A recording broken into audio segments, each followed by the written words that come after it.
Right, it's 9:30 on a Sunday evening. My name's Trevor. I'm the creator of the Tinnitus Relief Program. This webinar is all about how you can get tinnitus relief from learning about and understanding called the Three Principles. You might have heard of the Three Principles community, or you might be completely new to this. It doesn't matter. What I'm going to do is share some insights for about 20-25 minutes. And then I'll allow you guys to ask some questions. If there aren't any other questions, then I will tap into my wisdom and find what I think is really going to help you if this is the first time you've come across this. Okay, so the first thing I just wanted to do was just play a little bit of music before we get started. And so enjoy this.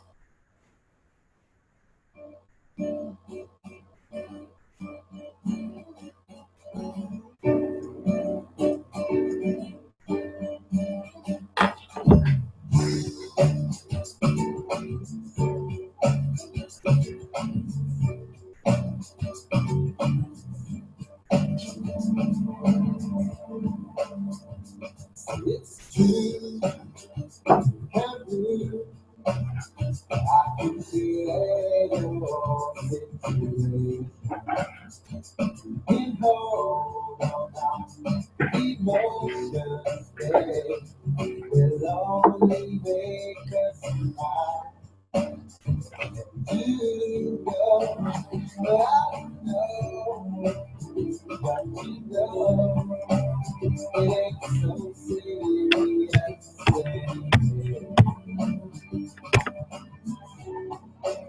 When the clouds arrive, we'll live on the ocean.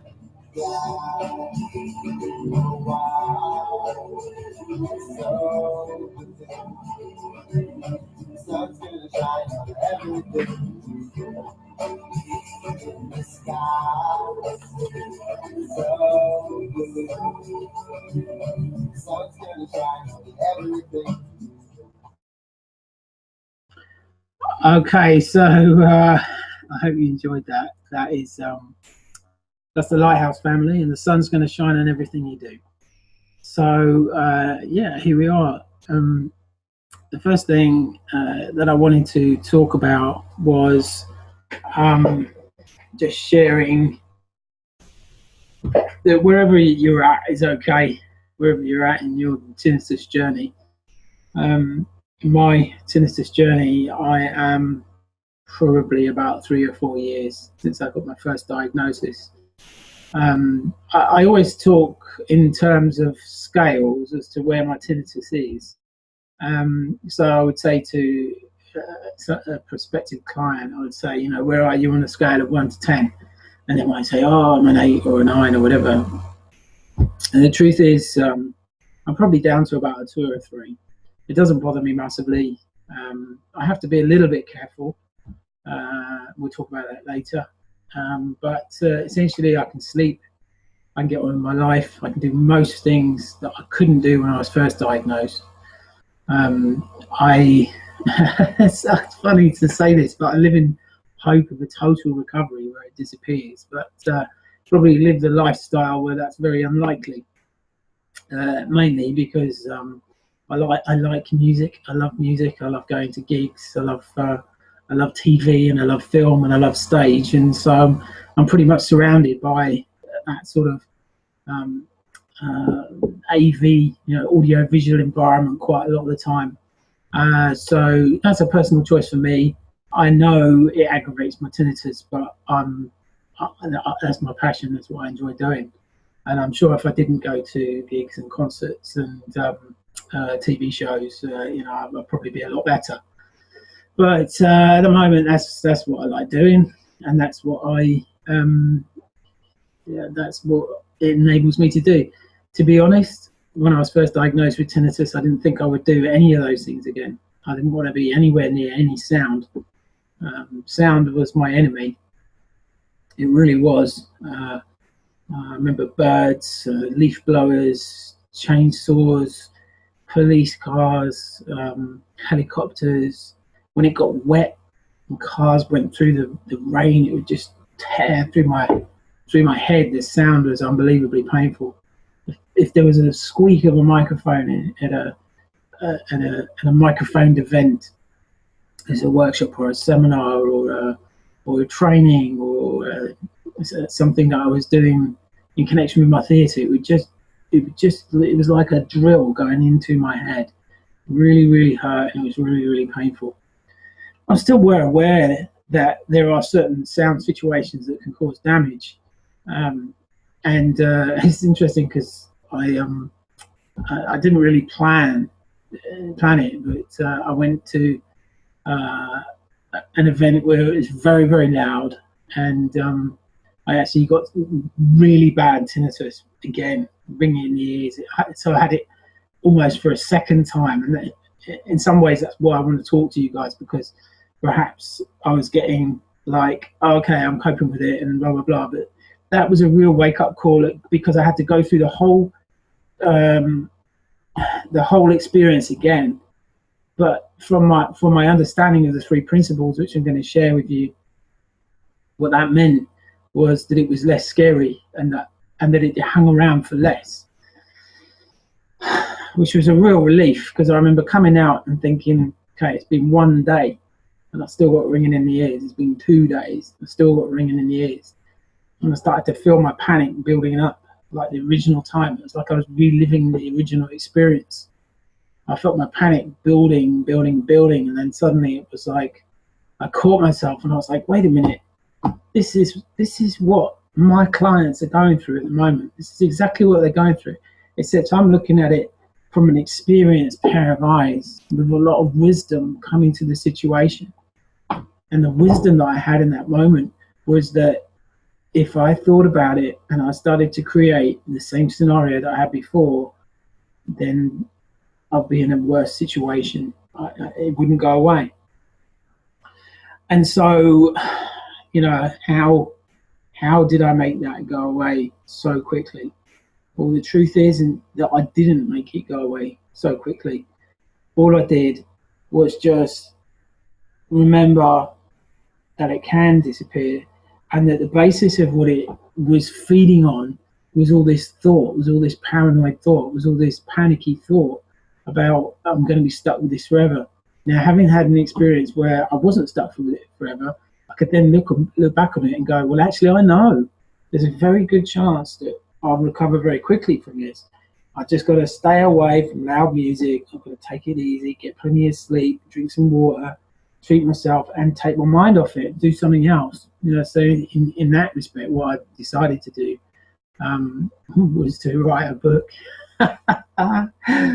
which you might be reading soon, actually. So I decided to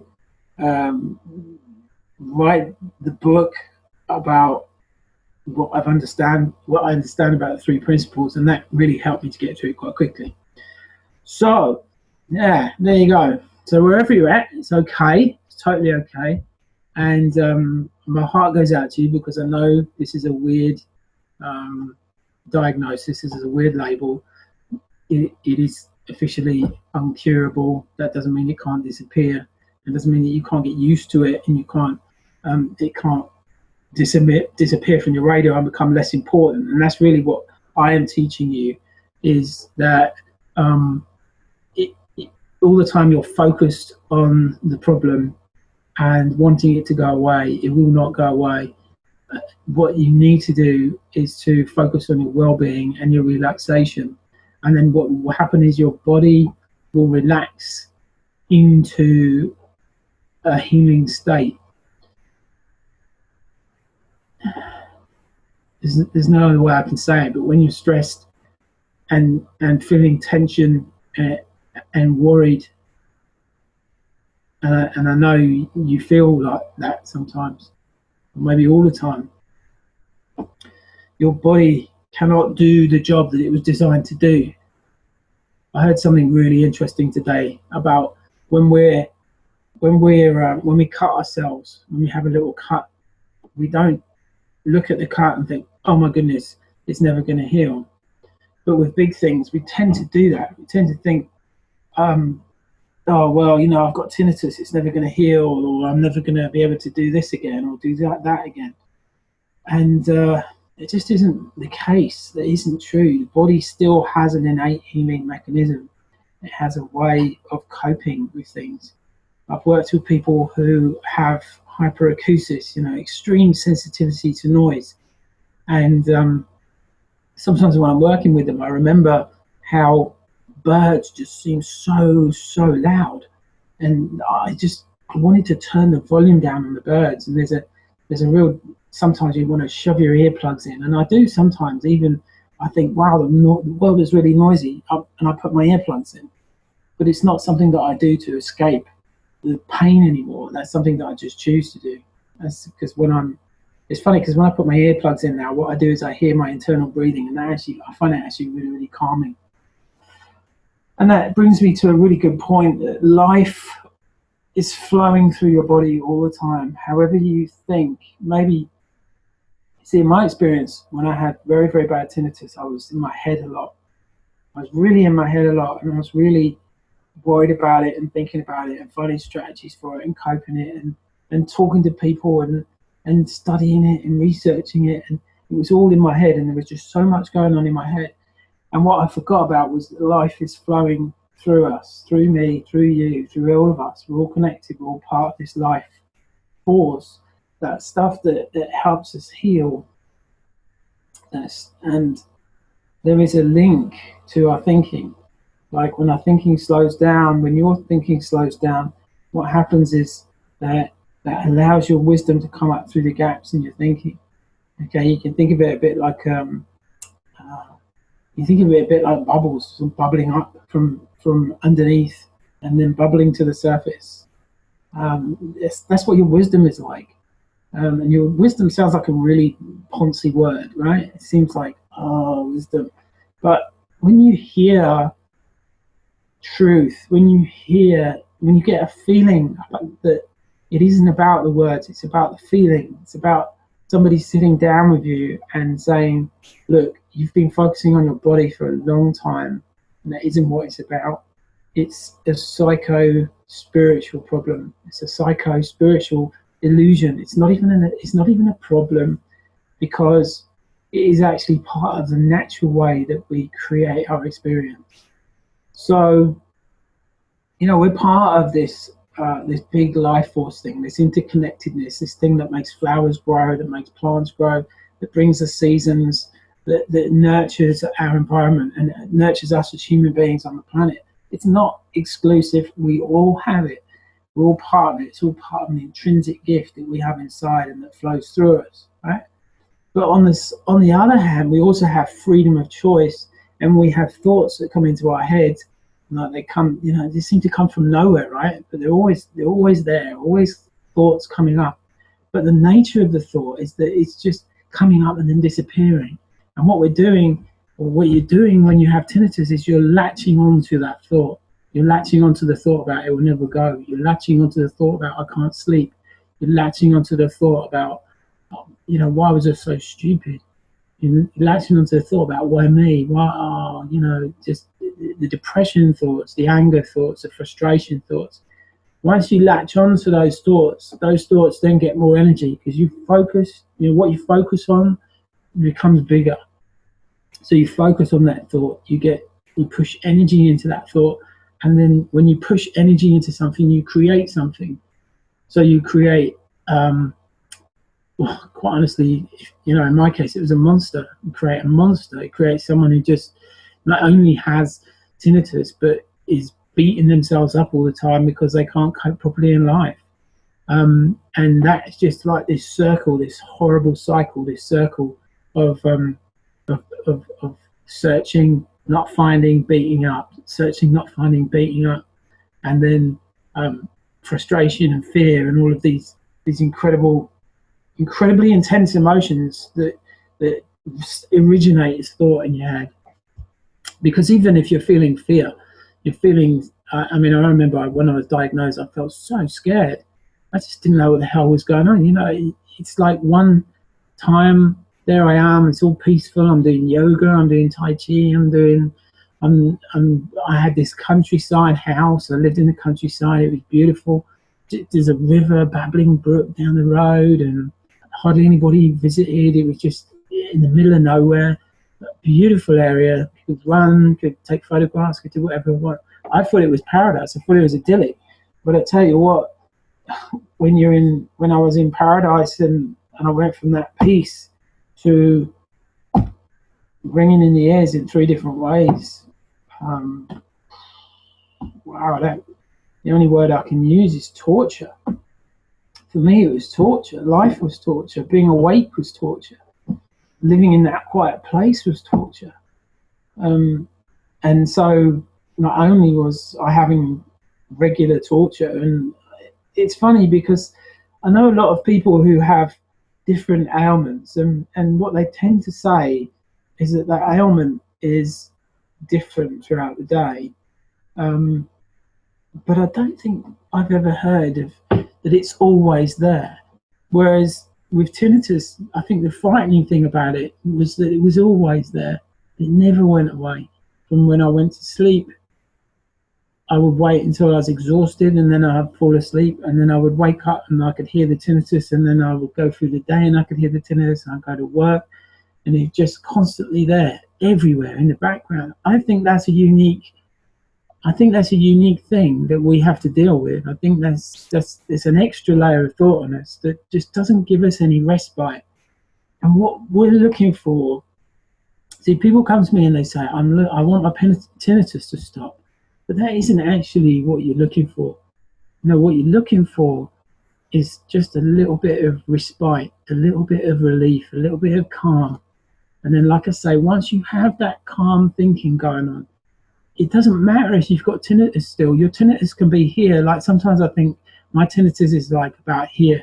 And I can have peaceful thoughts come up and wisdom and clarity come up despite my tinnitus, which is why I called this webinar, You Can Have Tinnitus Relief Despite Your Tinnitus.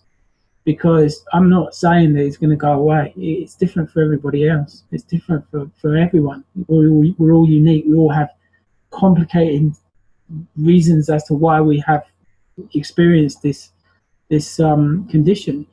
But what I am saying is that they don't have to affect your well-being. So like this tinnitus doesn't, see, what I used to think was that tinnitus stuffed my well-being. It was like bang, they were fighting all the time. And what I realized was through this understanding of who I am and where I come from and the nature of thought, and that I can just let thoughts go. I don't have to take them seriously. That another thought is going to come along, and that might be a more liberating thought. That might have a lighter feel to it. But even if it had a dark feel to it, if it had a really dark feel to it, I mean, I used to just go into panic attacks and think, oh my God, you know, I'm going to die this time. That's a really, really dark thought. But once I learned this understanding, I was like, well, yeah, but even those dark thoughts are going to disappear as well, because they're part of the flow of thought, the flow of things that are going on, and they'll be replaced by new, fresh thought. And that was really comforting to me. That was really comforting. It was like I didn't feel trapped anymore. I didn't feel like this is the end. I didn't feel like, you know, I've got to deal with this on my own, and there's no hope. I had a tremendous amount of hope and comfort. And some people talk about a safety net. It's like there wasn't a safety net before I learned about understanding, before I learned about 3 principles and how I am creating my experience on a moment-to-moment basis. And what that means is that, you know, if this moment I might be stuck, the next moment I might have a thought which will free me. This moment I might be really depressed. The next moment I might have some hope. You know, there's like, hope is such a powerful thing. It really is, and particularly when you have tinnitus. It's the hope that you can just get on with your life, the hope that you can recreate some of the things that you had as a plan in your life, the hope that you can start to relate to people in relationships a little bit better, because, you know, it's funny, people don't see it, right? It's inside your ears, and I advise my clients, don't talk about it to people. You know, stop talking about it.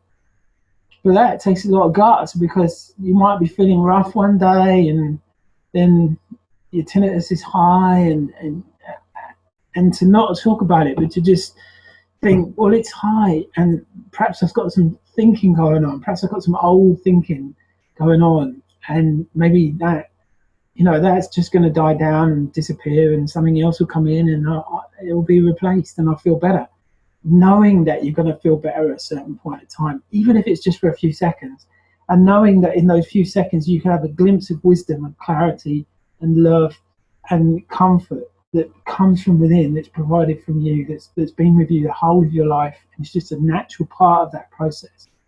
Knowing that and experiencing that makes a tremendous amount of relief, and it really does allow that space for healing. And the healing, for me, healing is just about letting go. It's about, okay, I've had enough. I've made enough excuses about this. I've beat myself up enough. I've done all my research. I've figured out, like, okay, it's here. I have to deal with it. It is what it is. And once I let go, once I sort of just go, you know what? Okay, that's it. I'm done fighting against this thing. Once that happens, then healing can start to take place. And the great thing about it is that you don't have to do anything about it. You don't have to take any medicines. You don't have to create any sort of regime or ritual at all to take care of yourself. That said, as you learn this understanding, you will have insights into your life, which is the next step.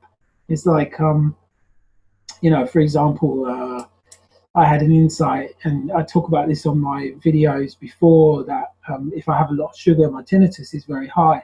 So I had an insight that maybe biscuits wouldn't be that good for me, and so I ate less biscuits, and I found that there was a correlation.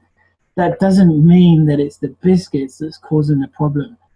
It could just mean that the increase in sugar is increasing my tension, is increasing my thinking, and then that is having a bad effect. Well, it could even be, and it was in a certain way, that if I had a lot of thinking going on, then I wanted sugar, because sugar was like a rush and would give me a little bit more energy and maybe just take my mind off things for a couple of seconds. But you don't have to have like a compensatory behavior to take your mind off things. You can take your mind off things and become absorbed in the world around you. For me, it was photography. When I found photography, and I realized that with my tinnitus, I could still take photos. I could still see. I could still experience life in a very, very deep way. And so for you, whatever it is, I don't know. You might already have had a thought about it, but I can tell you one thing: if you're thinking about an action to take, and there's any sort of tension or anxiety, there's any sort of weird feeling, and as I heard one of my teachers, one of my friends actually said today, that if you have one decision and another decision and you're toying between the two decisions, then that isn't wisdom, that isn't clarity, because wisdom and clarity will have a good feeling to it. It will have a gentleness to it. It will have a softness to it.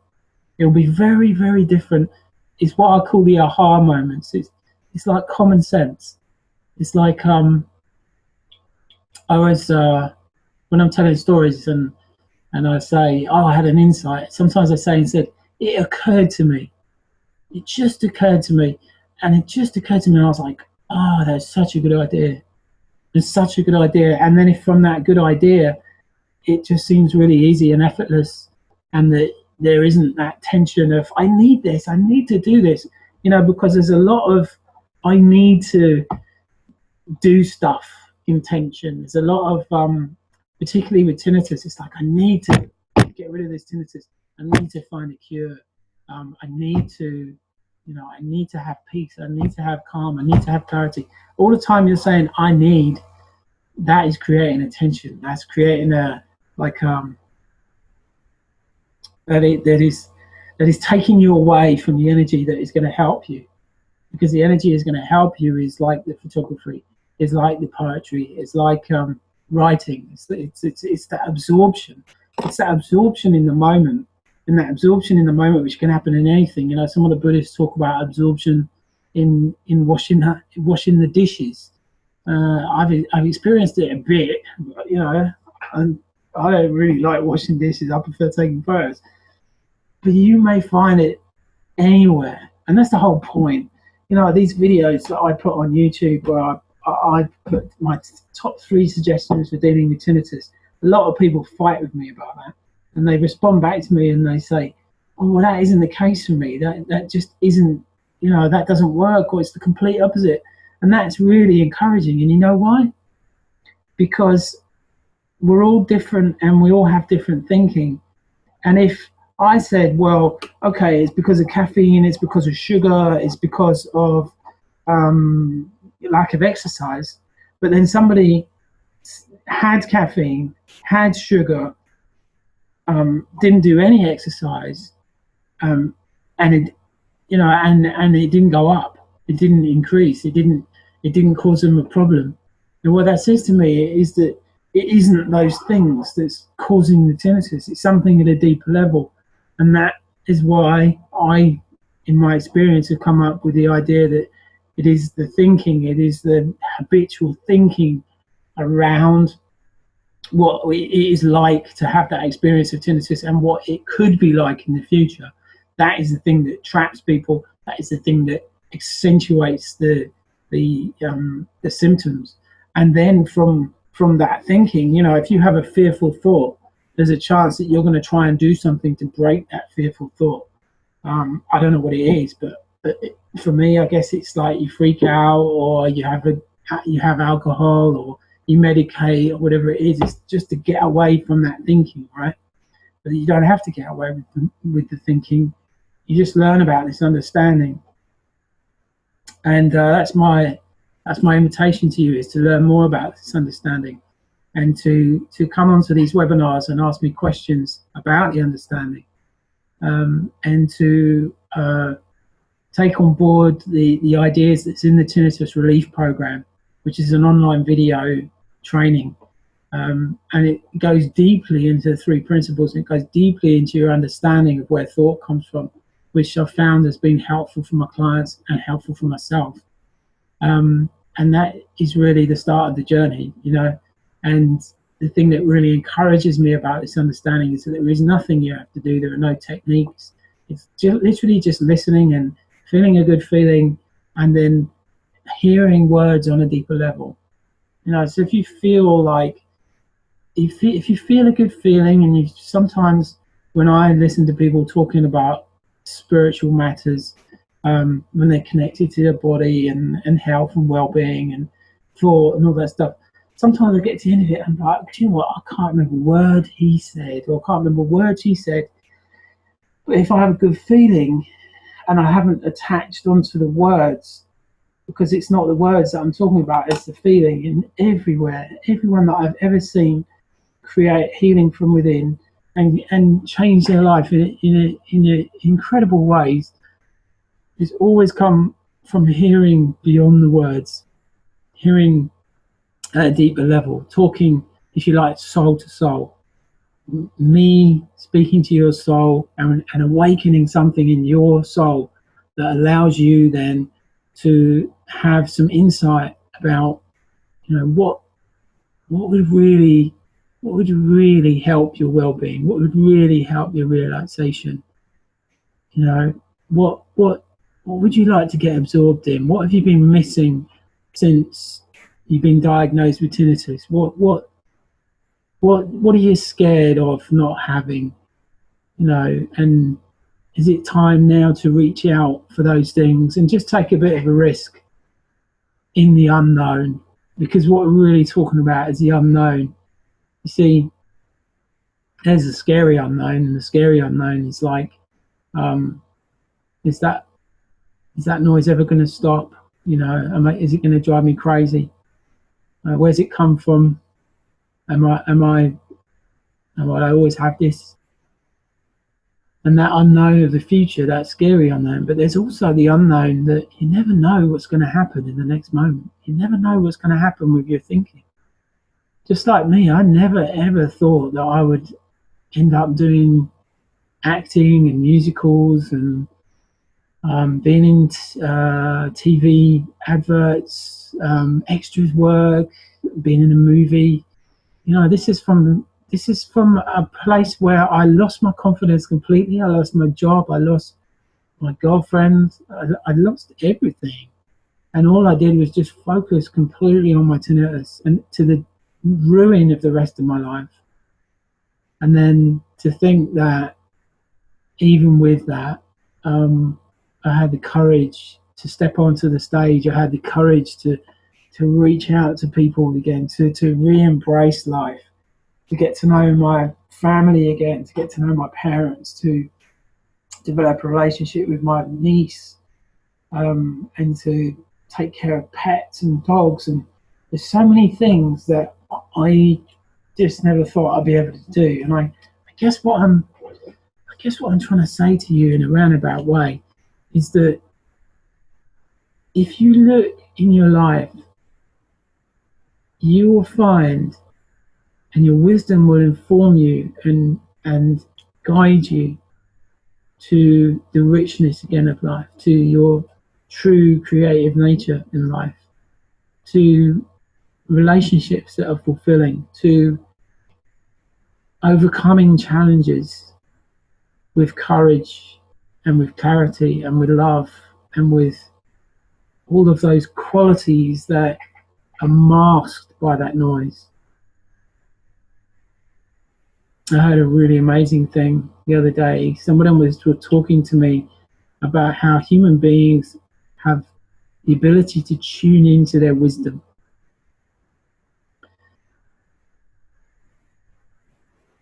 But the noise is, and the static and the interference is what most people listen to. That's what they're focusing on. They're focusing on the interference and the static, when if you just shift your focus slightly by starting to follow things that help your well-being, that and deepening this understanding, then it's all within you and it's all possible. It's all possible again. That's the amazing thing. It's the ultimate hope. You know, you start to wake up and be grateful for life. It doesn't happen all the time, and there's some times when I moan and I'm like, oh, even a 2 or 3 tinnitus just seems like, oh, why can it be a 0? And why did I have to lose my job? And why did I have to blah, blah, blah, you know? But mostly where the real healing happens is when you have gratitude, when you start to feel a sense of gratitude, when you start to look at plants and nature. Nature's so healing and so nurturing. But often when we have tinnitus, it's, you know, getting past that noise and getting out there into the noisy environment takes a lot of courage. It takes a lot of courage. Well, I know you've got courage. I know you've got courage because you're watching this video. And I know you've been drawn to this video for a reason. And perhaps you've been searching for ages and ages and ages, or perhaps you've just been diagnosed and you're scared. It's funny because when I was diagnosed with tinnitus, I didn't go to any support groups. I didn't know anybody with tinnitus until probably about 3 months down the line, and then I went to a therapist who had tinnitus, and it was just so amazing just to know that somebody knew what I was going through and had come through the other side. And actually he was similar. He was teaching people how to deal with tinnitus, but he still had it occasionally. He got stressed out if he went to loud music. You know, this is something that you probably experienced before anyway. I know I did. I used to go to concerts and get ringing in the ears and what have you. If you like, the signs were there. So where are we? We need to, we've got to be honest with you. The best thing you can do is go over to the link on Facebook. There's a Facebook tinnitus relief group. If you look for that, and then I can add you to that, or if you email me, I'll give you the details. And then to have a look at the Udemy online training, which I think is really, really going to help you.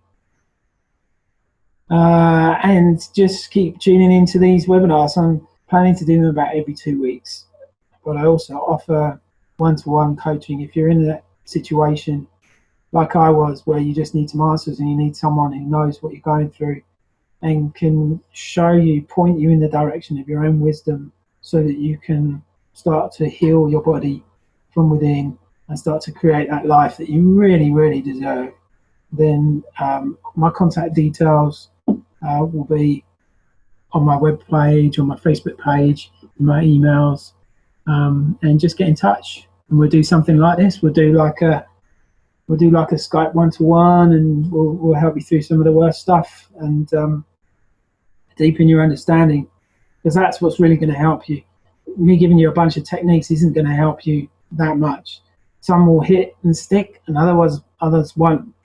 That was my experience. That, something will work for a week or 2 weeks, and then it will wear off, and then I'm back to the whole thing. But with this understanding, what I get is a consistency that I know that I've got everything within me that I need in order to have a fresh thought and in order to get out of the illusion of the trap. I'm really grateful for that. I want to share that with you. Okay, so there you go. If you've got any questions that have been stimulated, then contact me. The link's under the video, and I hope to see you very, very soon. All the best. Bless you.